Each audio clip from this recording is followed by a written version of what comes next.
all that said, brother Ise Lyfe, welcome to the Pachyderm Podcast. Oh, thank you, and thank you for having me, man. I'm so proud of you building this, man, and I'm glad to be one of the early people on what I know is going to be a long and great run for you. Yes, sir. So tell folks out here a little bit about yourself. My name is Ise Lyfe. I am from East Oakland, California. I grew up in a neighborhood known as Brookfield, to be exact, in East Oakland. I currently live in Los Angeles. I am an artist. I'm Chief Executive Officer of Life Productives. I am a teaching fellow at Stanford University within the D School. And what else can I put? More than any of that, I believe in everyone's right to adequate food, shelter, and clothing. And so all of my Mm. work, the art, my writing, my performance, even the business that I'm in, all of that is all geared towards that. hmm We're definitely gonna get into some of the projects that you've done, but what were some of your early influences, artistically and otherwise, growing up in East Oakland? Well, not only did I grow up in East Oakland, but I grew up in what I feel like was the last kind of golden era of the town. You know, I was Mm. born in the 80s, in the early 80s. I I was I grew up in the 90s, and I became a man at the turn of the century, you know, into the Mm. beginning of 2000. And that's that last kind of, so not only being from Oakland, but being from Oakland in the beauty of the town in that time, and also a lot of hardships that came along in that time. My creative inspirations out the gate, when I think back to like my youngest kind of influences were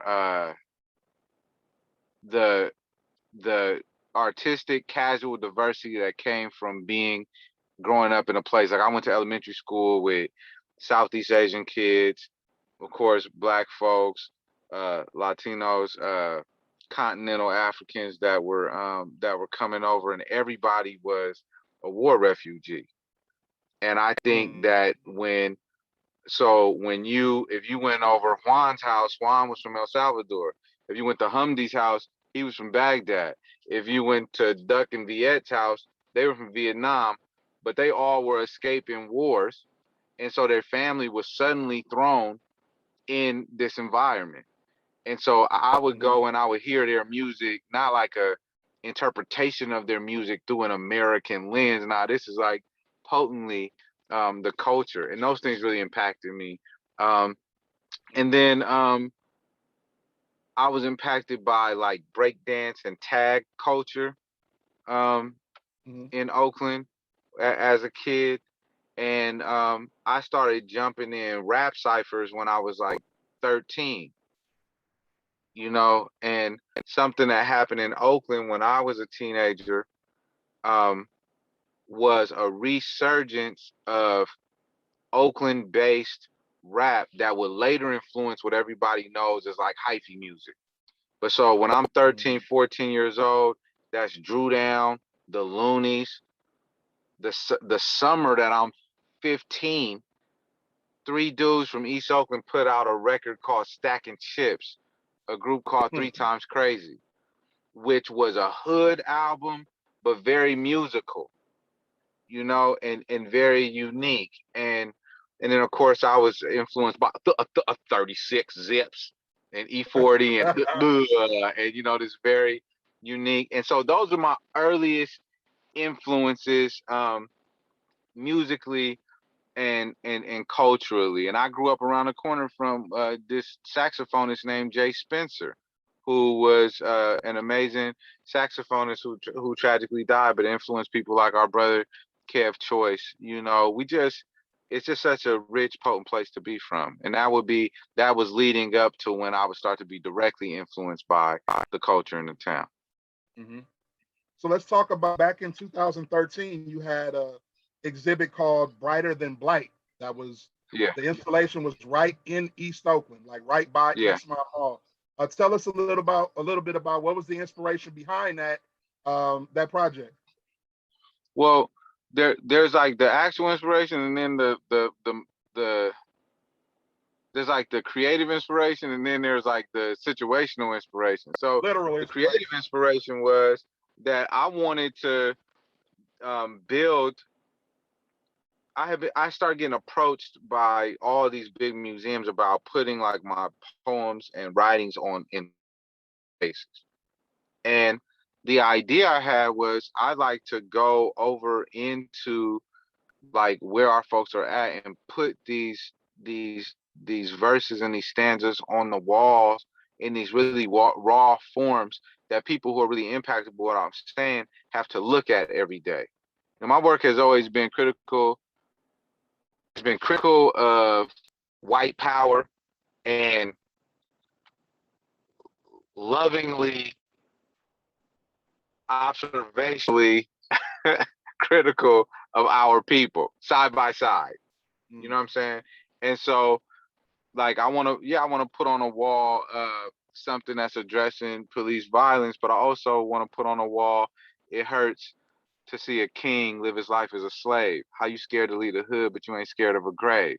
Like I wanted people to look at that and have to deal with that. So so that was the inspiration. But what happened, bro, was I got this I got this offer from a huge museum in LA, like a big one. And they're like, we want you to do something in our experimental hall. I'm like, yeah, for sure, man. Like, yeah, I want to do it. So I go to the meeting, and they said, brother D, they said we're gonna go over the proposed budget. We're gonna look at the honorarium. This is in the second or third meeting. And if you're not an artist, you might not know this, or an educator, but it's kind of like when you're on an airplane. You know how they offer you like a continental breakfast? Continents are large, but the continental breakfast is always small. Right. Honorariums are never honorable. They're almost offensive. You know what I'm saying? Like I normally just go, you say that to me, I go, nah, I'll just come. Don't pay me. When somebody offers me that. So I'm looking at the budget, I see honorarium, and I look over, and the number was crazy. Like in a good way, crazy. And I was like, whoa. And I was already down to do it, and that was an add-on to do it, you know.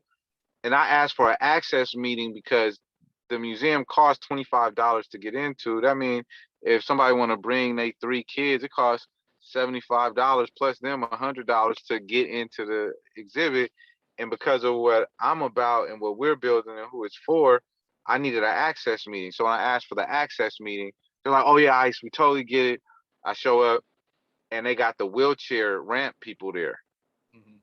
They meant like access so that people with wheelchairs could get in the exhibit. I meant access like all people, which Right. is cool. I'm all about the access for people living and thriving with disabilities, but I was still like, this not, and we couldn't agree on a ticket price under $22.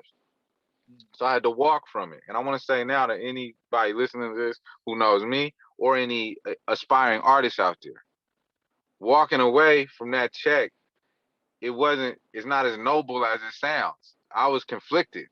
You know, I was like, ooh. And you start telling, in your mind, you start telling yourself stuff, which is the breeding ground for selling out. Oh, well, like, but we work to get in these spaces and that's bullshit. So I walked away from it, but now I wanted to do it. So I went to Oakland. It was already in me to do it. So I was living in LA. I went back to Oakland.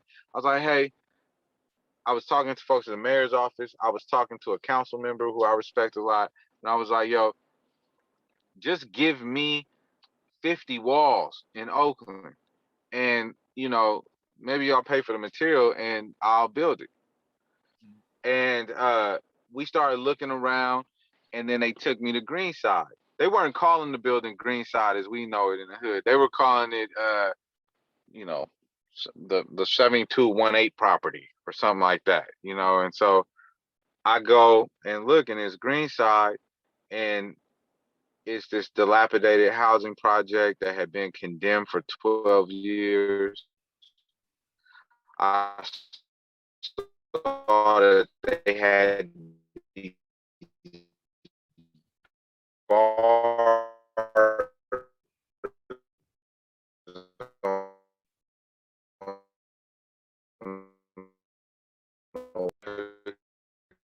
keep people out, and they were like, nah, can you hear me? Okay, now Yeah, I can hear I you. can hear you. Can you hear me? Okay, yep, yeah, I can hear you. Go ahead. Okay, cool. So where I was looking off, and I knew when I saw after I saw the condition of that building, I was like, I want to do this. So we built a large scale conceptual art project on housing as a human right. I photographed people who were living in public housing. We used the budget to hire and train young people who were living in public housing to be docents in the exhibit, and then put up the poems and this large conceptual work that I had been building, and it was a great success. And I was really proud of that and that work, and to figure out how to, with these large scale photos, with the art that we were building, and I imagine we'll drop in references that people can go and look at the work. It was a way to tell our story, Hmm. and not only tell the story of where our folks are dealing with, but tell the story of who and what we can be and what we can become. But fundamentally, the beginning of it is that housing has to be a human right. That has to be something that we don't debate anymore, about people having right to not only a home and shelter, but a shelter that has dignity to it. Hmm. Perfect segue to human rights. So your next project, just when we thought you couldn't top that, you came with Small as a Giant. Yeah. Talk about that project. Small as a giant, I started photographing people who, before the age of 18, were sentenced to life in prison. And because of the success of Brighter Than Blight, I was basically getting just a blank check opportunity from all these different institutions to build whatever I wanted to build. And I didn't really want to. I think as an artist, for me, I'm trying to say or address something that somebody isn't already doing. And there's always so much great work going on, and I didn't want to force anything. And so I was just spending my time volunteering where I could, going and learning as much as I could from different spaces, and just absorbing a lot. And in one of these groups I was connected with, I started learning about how many kids were getting life in prison. Now, what I knew a couple things. One, I knew that even if a young person commits the act of murder and they're convicted, that if they're a teenager, they would get sentenced to prison until they're 25 years old. They go to YA. I knew that growing up. I've worked teaching workshops and trainings inside of juvenile halls for a year. And so growing up in the community like I did and doing the work, the fact that I didn't know that they were giving kids life. I'm talking about giving a 16-year-old life in prison. I interview people who they didn't even commit a violent crime. I interview people of all different races, people with different backgrounds that were given this crazy time, especially in the 90s. And it's a trip to sit with a cat who's 19 serving his second week of a life sentence, and sit with a woman that's 70 and she been in the pen since she was 16. Mm-hmm. It's so sick. And so I think we talk a lot about the prison industrial complex. We don't talk enough about the nonprofit industrial complex. Mm. And one thing that I was seeing happening a lot is this like exotification of our poverty and what we're dealing with. I didn't want to build a whenever I'm somewhere and people be talking about intersectionality and triggers and all this shit, I know nothing good is, but nothing meaningful is about to happen. There's gonna be some powerful pontification. And Black people, we gotta be careful, because you gotta remember we're impressive off top. Addiction playing buckets with a, and it's incredible. So just because we talk about our poverty in this amazing ass way, don't mean that's something we really address in the issue. So I built Small as a Giant, not to be like, oh, come around and put your pinky in the air and pontificate about the intersectionality of the criminal justice system and the da-da-da. Forget that. I wanted to create this really, hopefully beautiful exhibit that people who are on the ground are really working on these issues. They can invite people to look at what's going on with our folks, hear the stories of these people, who some have even come home due to policy change, and you can learn where the movement is at now, and how you can get involved. And so that was the build out, and even strategic, like where we placed it at. Like we did it in San Bernardino, in Sacramento, in Coachella, in these places. We put it up at a place called Chuco's in LA, which is this amazing community resource in South LA. But we did our best to put it up in exhibit spaces that are in areas that don't get as much attention and love, you know. Mm-hmm. But it's been just last week, a brother that I photographed and interviewed, he was given 119 years when he was 16. He just came home, man. Wow. And they actually paroled him to LA. I mean to Oakland. He's from LA. They paroled him to Oakland, and Mm-hmm. he hit me, man. And he came and saw me, and for him to get to see, you know, his art, the what we did with the photo. I took a photo of him in San Quentin prison, Mm-hmm. you know, and he was doing 119 years. He already been down over 20 years, Mm-hmm. but he got home, and it's a lot of folks coming home in this state, man. A lot of folks who had no reason to have hope, that kept the hope and the faith. And another thing that I think is important when we think about criminal, uh, quote unquote, criminal justice reform, if you look at and what's been accomplished, we have almost abolished the juvenile prison system in California. Mm-hmm. When I used to go do workshops in the hall on 150th, when I first started getting involved in this kind of work, brother, it was 400 youngsters in juvenile hall. Mm-hmm. It's like 30 kids knocking around in there now. And most of them is in there for like emotional shit. Excuse Right. me. Like, you know, like they can't manage their, it ain't a lot of, it's some, but it ain't a lot of, it's different. And we've abolished that system almost. But when I think about South Africa, brother, they'll talk about the story of apartheid ending is, you know, apartheid was this really bad thing. Then America came along and got involved. And then, thanks to America and its allies, South Africans are no longer dealing in apartheid. That's not true. The reality is that for decades, folks in South Africa, South Africans fought and resisted that system. And in the final hour, some countries in the West pressured, got involved, but South Africa's liberation is owed to the South African. When we tell the story of people coming home now from this sick mass incarceration complex, the story we tell is thanks to voters like you, your local city council member and congressman. No, no, no, no. Them brothers and sisters is coming home because of the work they doing inside in the prisons, Mm-hmm. from the meetings that they're having, how they're holding each other accountable, how they're building with family, how they're being resilient. And I was humbled just to be a person pushing a button on the camera and building the art, you know. And it was so rewarding and cool and chill. So another perfect segue. The next project. Let's talk about Agnes. Okay, cool. Uh, so Agnes, I was I'm blushing, brother, because I'm not always great at this. You can ask me anything. I'll do my best to explain it. It's all Uh, good.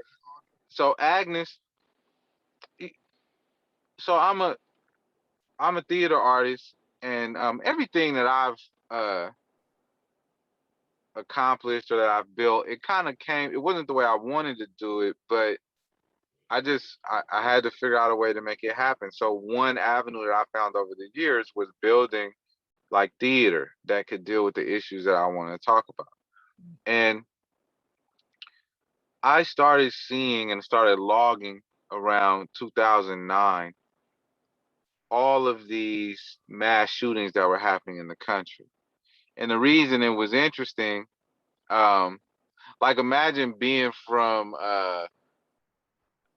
Baghdad and seeing a whole news story about a teenager being caught with firecrackers in their backpack. You'd Mm. be like, firecrackers? Well, I'm from where they flatten a whole block with, you know. And so for me, as somebody who grew up where, yeah, kids bring guns to school, or 113 people die in a summer, or it's a trip to watch the news, and it's like a shooting at a school is tragic, you know. But the first thing that I just hit me is like, damn, I never heard Dennis Richmond say, you know, today at Castlemont High School. Three young people. Hey, Dennis Richmond never said you more likely to hear a story about somebody losing a cat in a tree on the news, you And for know? context, y'all, Dennis Richmond is a legend here in Legend. Oakland. KTVU anchorman, what first black anchorman here in the Bay, I believe. Definitely on Probably. KTVU. Yeah, a legend here. So y'all look him up, Dennis Richmond. Yeah. And so with what I started realizing was there was this pattern. Well, one, these white youth, normally youth, they were shooting stuff up, and there was this attitude of that this was so uh unimaginable because and then there was a need to figure out whether the person was crazy or not.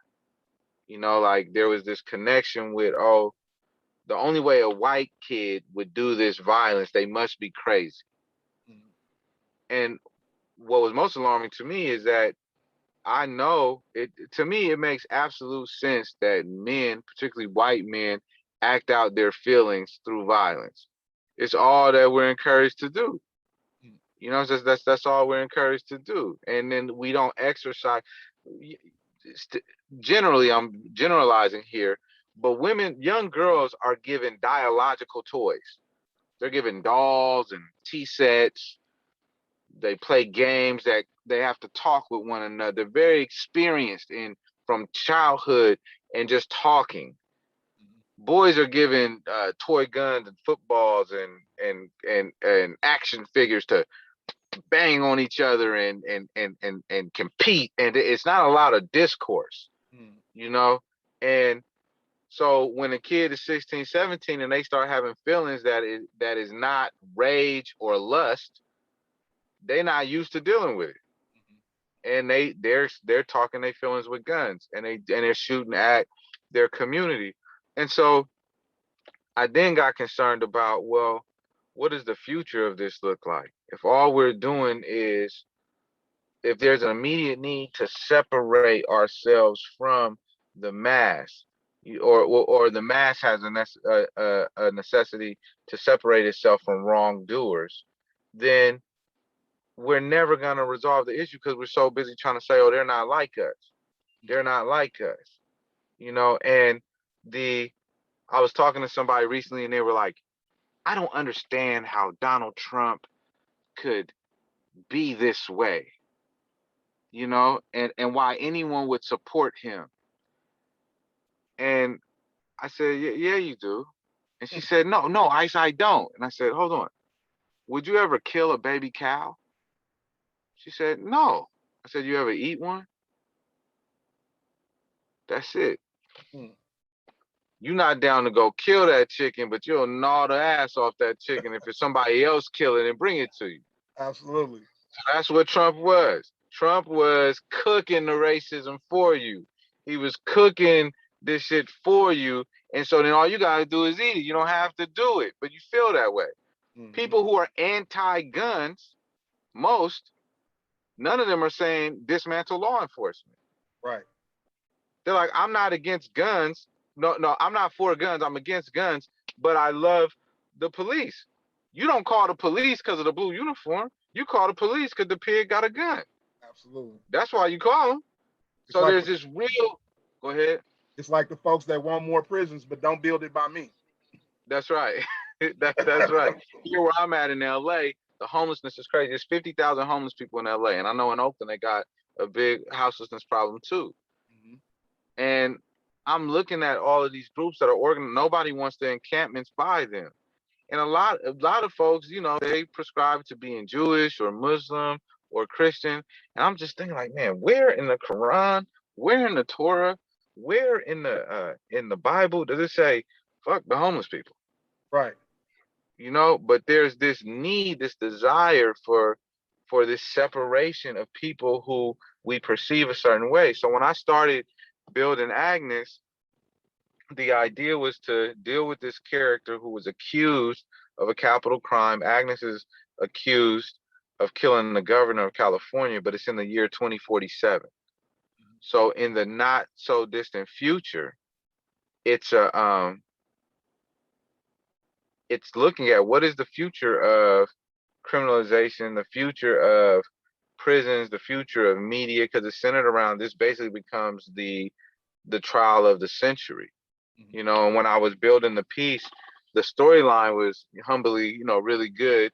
But whenever I was writing about the future, I felt corny. I felt like I was writing the Jetsons or something. I didn't know what it really is gonna look like. So I went to my colleague Matt Warner, who was a tech writer at Google, and I asked him if he would be down to co-write and co-produce a piece with me. He's also an awesome playwright.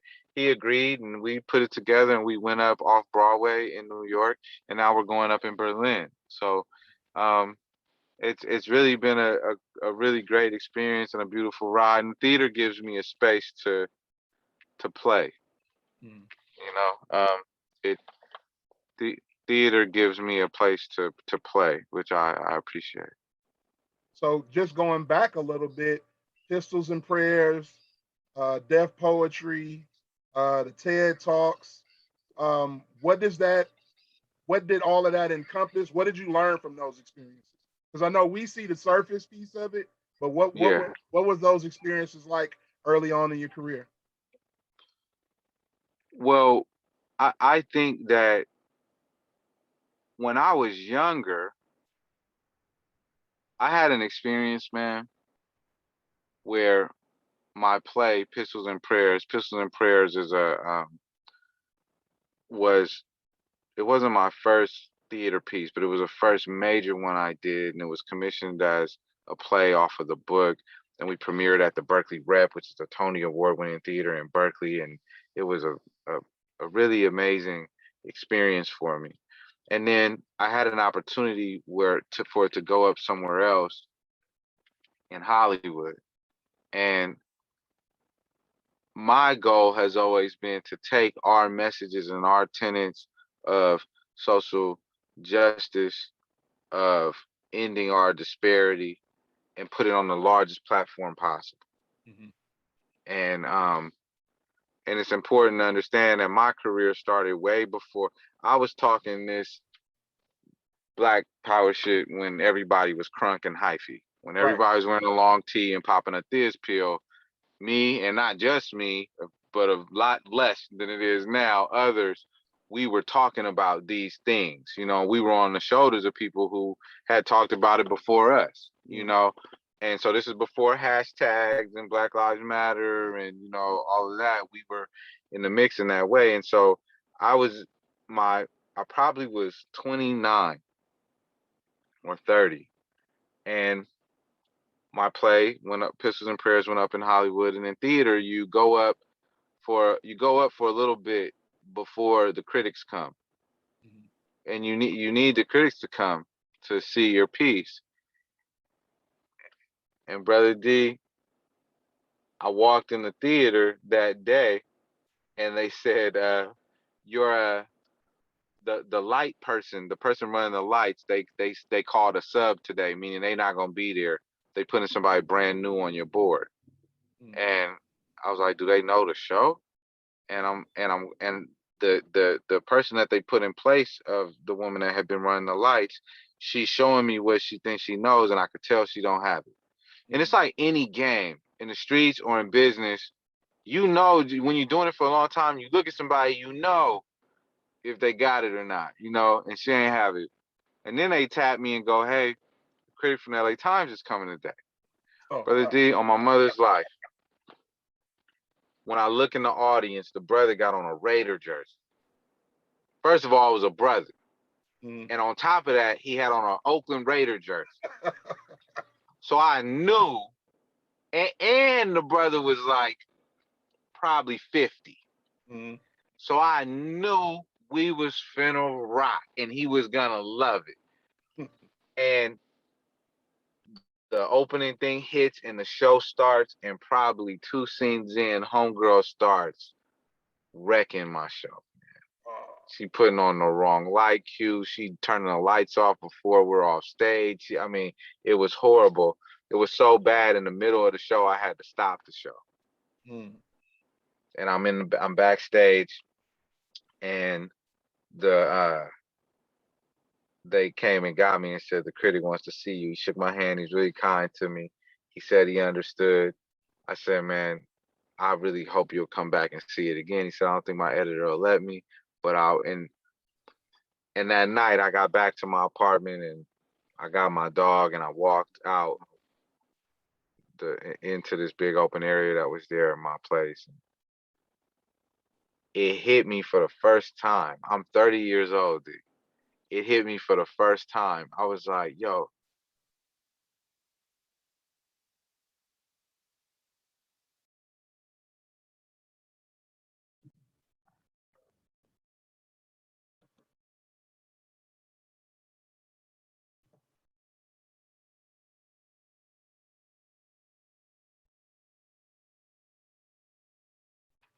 All right, brother. Before we left off, you were talking about what it hit you.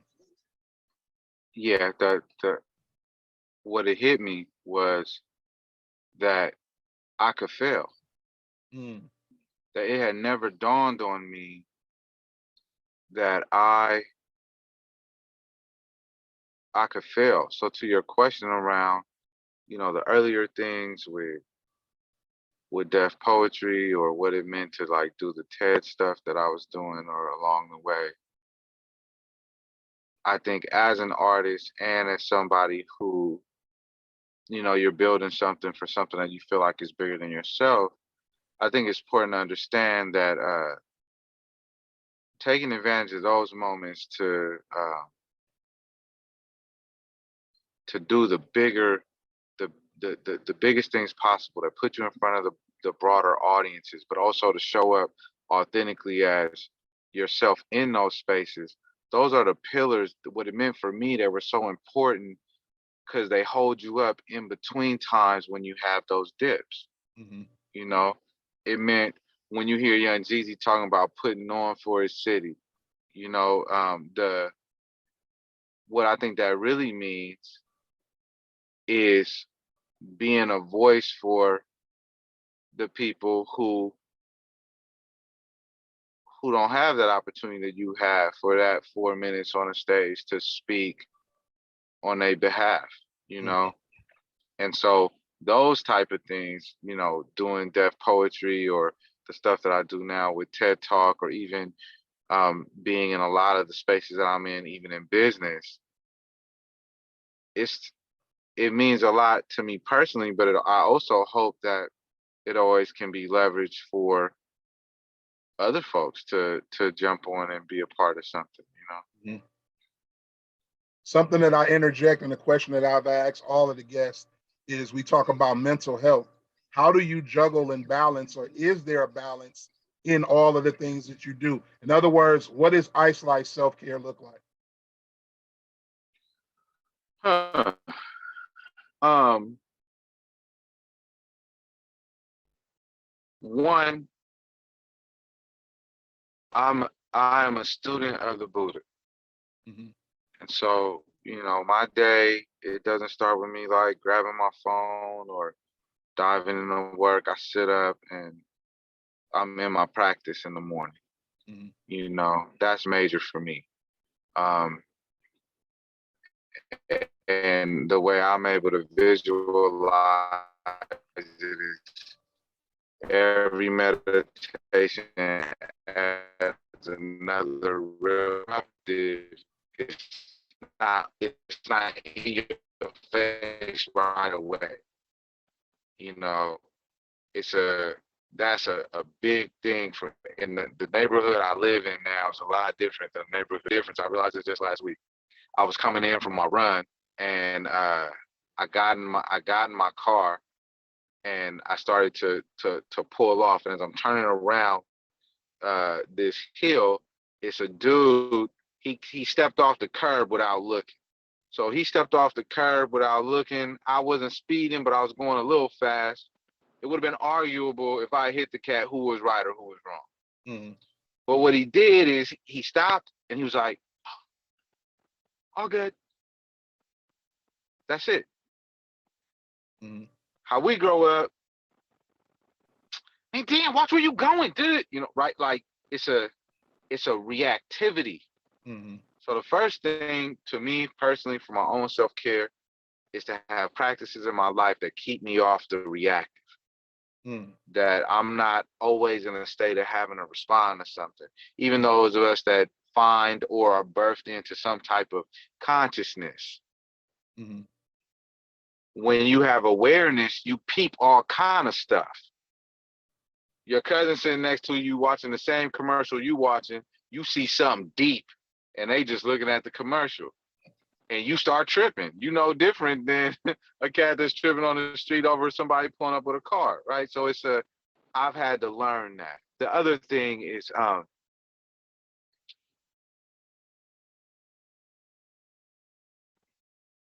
to manage my expectations. You know, I think it's most of the time, if we're feeling kind of rattled, it's based on something going a way we didn't think it would go. Somebody said once that tragedy is what we call surprises we don't like. I like that one. And that's real. And then another big one for me, man, is, you know, I'm always doing something physical. You know, my diet is a big part of me just kind of staying sound. And as I'm getting older, I value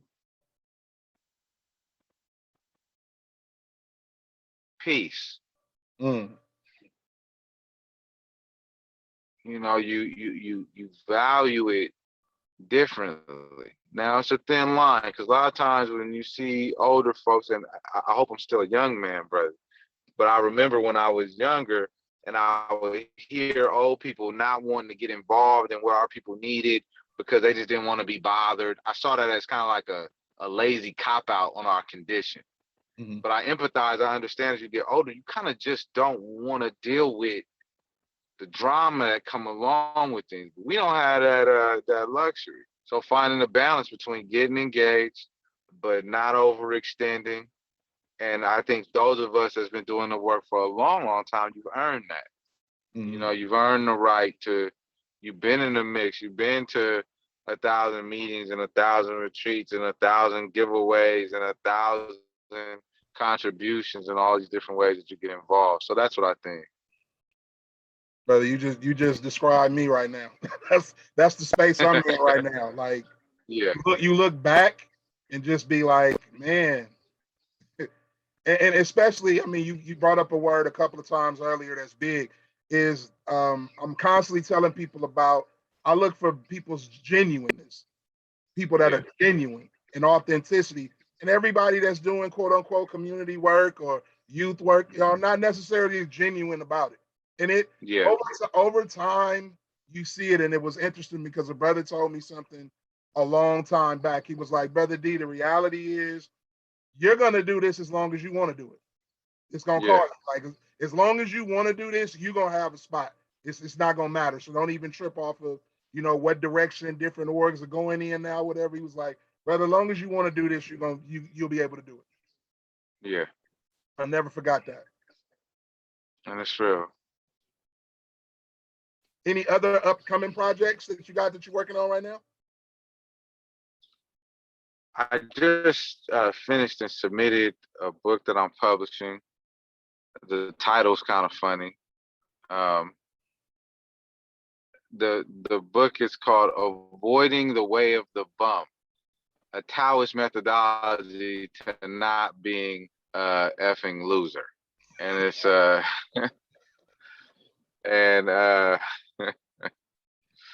so the book is called Avoiding the Way of the Bum, a Taoist methodology to not being an effing loser. And what it, you know, your brother has seen many things, man. And some of it, most of it blesses me and a lot of it baffles me. And I think we all sometimes can be guilty of having a delusional perception of ourselves or delusional perceptions of how we handle the situation. And so I believe that avoiding the way of the bum, like avoiding being a bum, is I think we kind of feel like, uh, not me. I would never be a bum. That's how you end up being one, by not thinking like. And I want to be clear, and we clarify this in the book. I don't mean it in a derogatory way that people wrongfully use a term like that to describe somebody who's down on their luck or someone who's struggling with houselessness. That's not what I mean. Mm. The bums I know most of the time, they got jobs and houses and families and cars and and talent, but they a bum. And so the book kind of humorously, one, deals with situations like, for example, and then talks about a Taoist way of that the person could have been in that situation, and it has some funny illustrations in it. So, like, for example, there's the wait and see bum, and the wait and see bum is a bum when you or a group of people are building something, and instead of getting involved and contributing to making sure it works, they lay back in the cut to see if it's Woo. gonna work or not. And Bruh, if it doesn't work, they just walk away. And if it does work, they show up just in time to be in the picture. absolutely. That's the wait and see bum. Bruh. Oh my God. Yeah, you a few scenarios just popped up in my head with that one that I've experienced. Yeah, yeah. Absolutely. And so that's what that book is about. And I'm kind of right now, bro, just on a phase of like, um,